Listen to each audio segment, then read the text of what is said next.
नमस्कार दोस्तों, मैं डॉक्टर विनू वाजा एक बार फिर से मेरे YouTube चैनल पर आप सभी का स्वागत करता हूं और प्रस्तुत करता हूं आचार्य भर्तृहरि कृत नीति शतक का एक और मुक्तक, जिस मुक्तक का विषय है कि मूर्खों से संसर्ग नहीं करना चाहिए।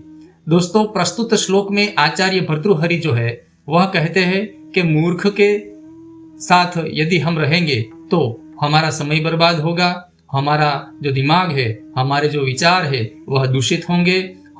मूर्ख जो है वह समाज के लिए एक बोझ रूप है। यदि हम भी मूर्ख के साथ रहेंगे तो हम भी बोझ रूप बन जाएंगे।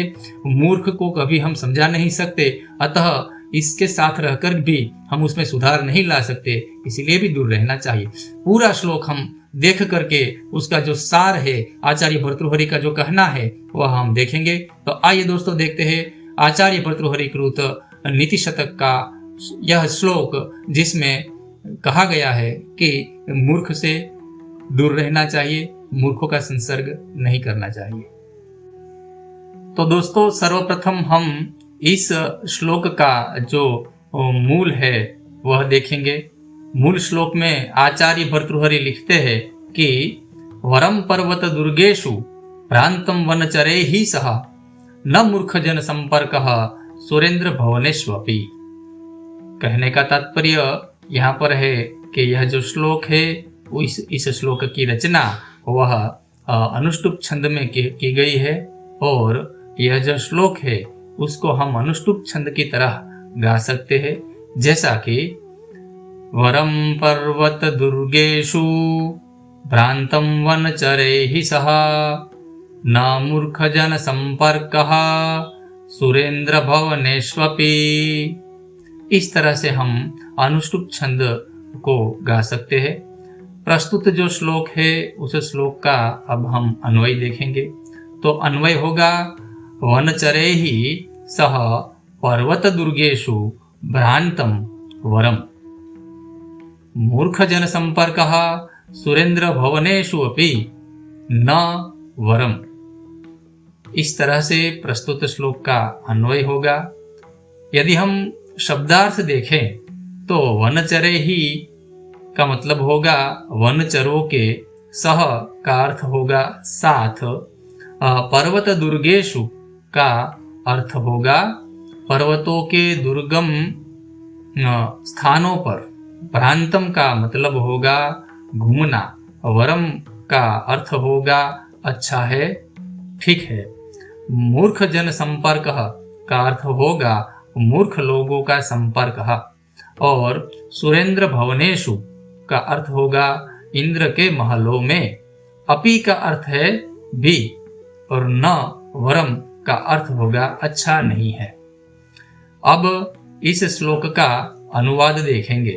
अनुवाद होगा कि वनचरों के साथ पर्वतों के दुर्गम स्थानों में घूमना अच्छा है, परंतु मूर्ख लोगों का संपर्क इंद्र के महलों में भी अच्छा नहीं है। तो दोस्तों, प्रस्तुत श्लोक का मूल, उसका अन्वय, शब्दार्थ और अनुवाद देख करके अब हम इस श्लोक का जो भावार्थ है वह देखेंगे। प्रस्तुत मुक्तक में महात्मा भर्तृहरि का कहने का तात्पर्य है कि किसी भी स्थिति में मूर्ख पुरुष का संपर्क करना नहीं चाहिए, क्योंकि इंद्र के राजमहल में भी यदि मूर्ख पुरुष के साथ हमें रहना पड़ा तो वह हमारे लिए कल्याणप्रद नहीं है।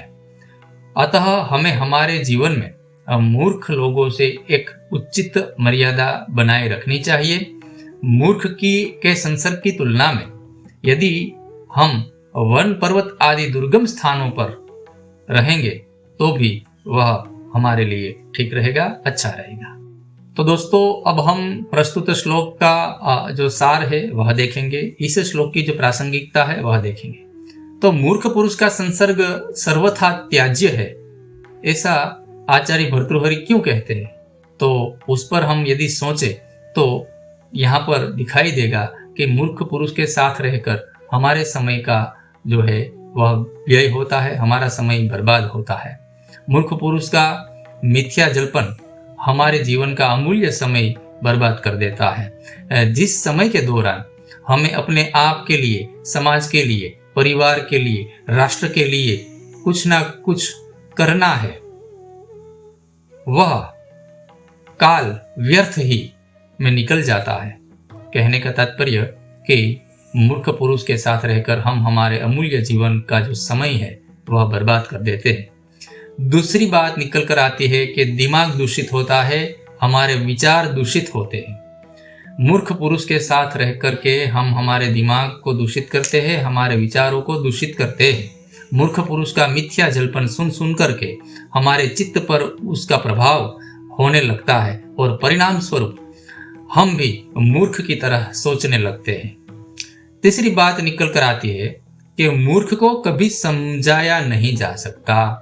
आचार्य भर्तृहरि का कहने का तात्पर्य है कि नीतिशत के मूर्ख के लिए कोई भी दवाई नहीं है, और यह बात आचार्य भर्तृहरि ने नीति शतक के श्लोक क्रमांक 3, 4 और 5 में कह दी है।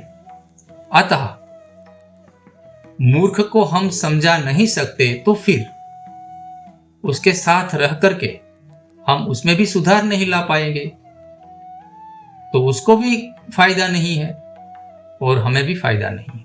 अतः मूर्ख से दूर रहना चाहिए। एक और बात जो बहुत ही प्रासंगिक है वह निकल कर आती है इस श्लोक के माध्यम से, वह है कि 21वीं सदी के दौर में हम सोशल मीडिया का उपयोग कर रहे हैं, जो हमारे लिए सहज हो गया है। आज की इस युवा पीढ़ी के लिए, आज के इस नए दौर में यह सहजता है कि सोशल मीडिया का उपयोग करते हैं। किंतु यह भी सच बात है कि कई सारे लोग अपना ज्यादातर मूल्यवान जो समय है वह सोशल मीडिया में भिन्न भिन्न प्लेटफॉर्म पर ही खर्च कर देते हैं। आज के युवा धन को समय इसी सभी बातों में, आज के युवा धन का समय जो है वह इसी सभी बातों में व्यतीत होता हमें दिखता है, हमें मालूम पड़ता है, जिससे हमारा समय बर्बाद होता है और दिमाग में भी कई सारी भ्रांतियां जन्म ले लेती है।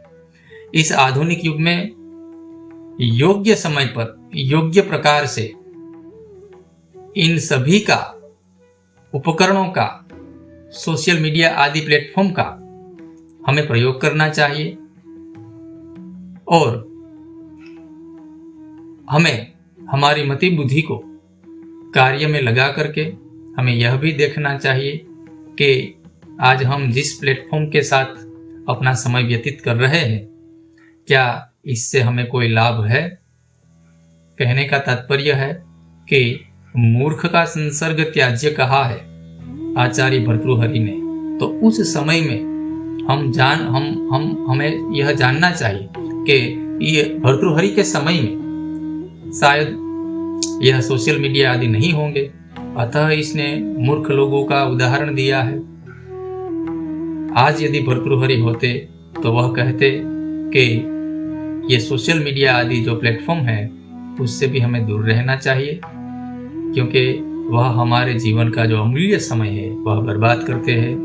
वह हमारे जीवन में जो करने योग्य कार्य है उसको करने से हमें भटका देते हैं, हमारे विचार को दूषित कर देते हैं। अतः यदि आज हम इस पीढ़ी को इस बातों से नहीं समझाएंगे तो आने वाले समय में उसके गंभीर परिणाम हमारे सामने होंगे।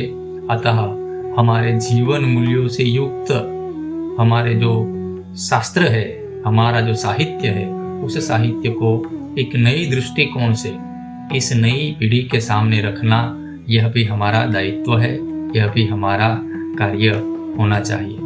तो दोस्तों, इस श्लोक का जो प्रासंगिक सार था वह आपके सामने रख दिया है। तो दोस्तों, अब हम अगले वीडियो में मिलेंगे।